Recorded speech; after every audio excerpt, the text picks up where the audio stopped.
Guys, kembali lagi dengan saya Darkum. Kali ini saya akan menceritakan kisah Marsinah, aktivis karyawan buruh yang memperjuangkan kenaikan gaji.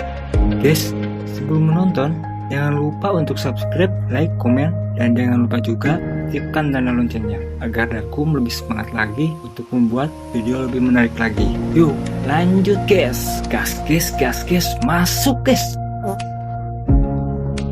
Bayangkan sebuah negeri yang tengah membangun, gedung-gedung menjulang, pabrik-pabrik beroperasi siang dan malam. Namun, di balik suara mesin yang berdetak itu, ada suara lain yang nyaris tak terdengar. Suara para buruh yang bekerja keras, tapi hidupnya dalam kesunyian ketidakadilan. Dan di antara mereka, ada seorang perempuan muda, sederhana, pemalu, tetapi memiliki keberanian yang melampaui usianya. Namanya Marsinah. Marsinah pada 40 April 1969 di sebuah desa kecil di Jawa Timur. Sejak remaja, ia tumbuh sebagai gadis yang mandiri. Orang tuanya merantau hingga ia besar bersama kakek dan neneknya. Rumah bambu, sawah yang luas, dan angin desa adalah saksi masa kecilnya. Namun, ia tahu hidup menuntutnya untuk melangkah lebih jauh. Setelah lulus sekolah, Marsinah pergi merantau. Ia bekerja sebagai operator produksi di sebuah pabrik arloji, yaitu PT Cipta Utama di Porong, Sidoarjo. Saya pegawai buruh PT CPS di Porong. Umur saya 24. Saya tinggal di Desa Siring RT 7 RW 2 Kecamatan Porong, Sidoarjo. Ada yang menyangka perempuan kecil yang sering menyiapkan buku di atasnya ini akan menjadi suara yang mengguncang negeri ini. Di pabrik itu jam kerja panjang, upah rendah, aturan ketat, mesin-mesin berputar tanpa henti, dan hidup para buruh pun seolah ikut berputar tanpa ada perubahan. Tapi Marsinah melihat lebih dalam. Ia membaca undang-undang ketenagakerjaan, bertanya, mencari tahu, dan mencoba memahami hak-hak buruh. Ia bukan pemimpin organisasi, ia bukan aktivis terkenal. Ia hanya seorang pekerja yang tidak mau tinggal diam ketika teka-teki siapa terjadi. Pembunuh Marsinah akhirnya berhasil diungkap Polda Jawa Timur. 9 orang tersangka sampai sekarang menjalani pemeriksaan secara intensif di Mapolda. Untuk memperkuat bukti, Sabtu lalu Polda Jawa Timur membongkar kuburan Marsinah untuk melakukan otopsi.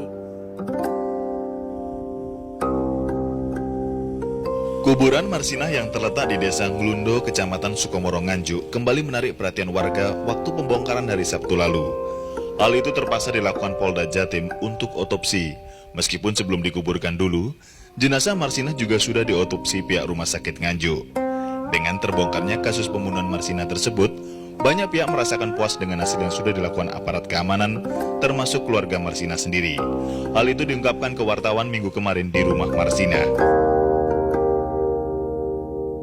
Awal tahun 1903, pemerintah menaikkan upah minimum regional. Namun, perusahaan tempat Marsinah bekerja menolak menerapkannya. Dan ketika ratusan buruh gelisah dan ketika mogok kerja dimulai, Marsinah berdiri bersama mereka. Ia mencatat tuntutan, ia ikut rapat, ia menguatkan teman-temannya. Keberaniannya bukan keberanian agresif, tapi keberanian yang lahir dari hati. Keberanian seorang perempuan yang tahu mana yang benar dan memiliki untuk mempertahankannya. Pada 2 Mei 1993, hari yang mengubah segalanya, pihak bla bla bla memanggil 13 buruh ke bla bla bla. Mereka dipaksa menandatangani surat pengunduran diri. Tidak ada ruang untuk menolak, tidak ada suara yang boleh keluar. Ketakutan menyebar. Namun Marsinah tidak takut. Ia marah, ia gusar. Ia merasa yang dialami teman-temannya adalah bentuk kesewenang-wenangan yang tidak boleh dibiarkan. Malam itu, Marsinah menulis semua kejadian ke dalam buku catatannya. Ia berkata pada rekannya, "Aku akan ke Disnaker. Ini harus dilaporkan." Dan esok paginya, ia pergi. Itulah hari terakhir ia terlihat hidup. Tanggal 3, tanggal 4, tanggal 5 Mei 1993, Marsinah tidak kembali ke kamar kos, tidak ke pabrik, tidak kemanapun.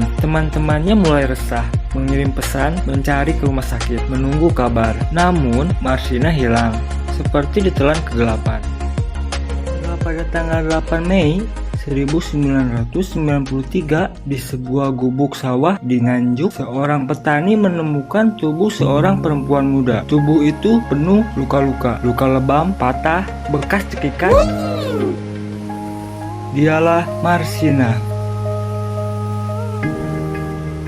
Marsinah perempuan yang hanya ingin menyuarakan kebenaran, ditemukan tak bernyawa dalam sunyi sawah yang terasing. Kabar kematian Marsinah menyebar seperti petir. Aktivis, mahasiswa, dan masyarakat bangkit bertanya, memprotes, mengguncangkan tembok kekuasaan. Namun, proses hukum yang muncul setelahnya dipenuhi bayang-bayang gelap. Ada yang dijadikan tersangka. Namun kemudian terbukti bahwa pengakuan mereka keluar dari tekanan dan penyiksaan. Kebenaran seolah tidak diberi ruang. Keadilan terasa seperti mimpi. Hingga hari ini, pelaku sesungguhnya belum pernah benar-benar diungkap. Tetapi Marsinah tidak hilang begitu saja. Ia menjelma menjadi simbol keberanian, simbol perlawanan buruh, simbol perempuan yang berdiri ketika banyak orang memilih diam. Namun diabadikan dalam puisi, dinyanyikan dalam lagu, dinyalakan dalam aksi, diceritakan kepada generasi baru. Karena Marsinah menunjukkan kepada dunia bahwa bahkan seorang buruh perempuan muda yang tak punya kuasa apapun dapat mengguncang hati bangsa. Dengan satu hal ini, keberanian untuk mengatakan ini tidak adil. Dan kini, ketika kisahnya kembali diceritakan, ketika namanya dipanggil dalam unjuk rasa, ketika gambarnya diangkat di jalan setiap hari buruh, kita seperti mendengar bisikan lembut dari masa lalu. Jangan biarkan suara kalian dibungkam. Jangan biarkan ketidakadilan jadi hal biasa. Bersuaralah selagi kalian masih bisa.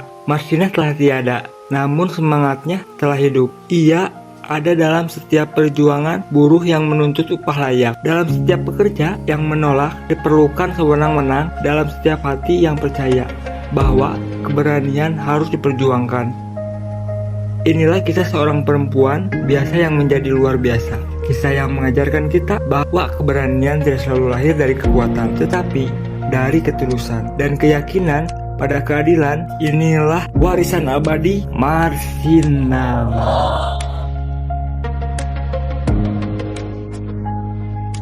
Terima kasih ya guys sudah menonton. Jangan lupa ya di subscribe, like, komen. Jangan lupa aktifkan tanda loncengnya agar ada notif, dan biar Darkum lebih semangat lagi untuk membuat konten-konten yang lebih baik untuk dipersembahkan kepada kalian. Terima kasih sebelumnya. See you, sampai jumpa kembali.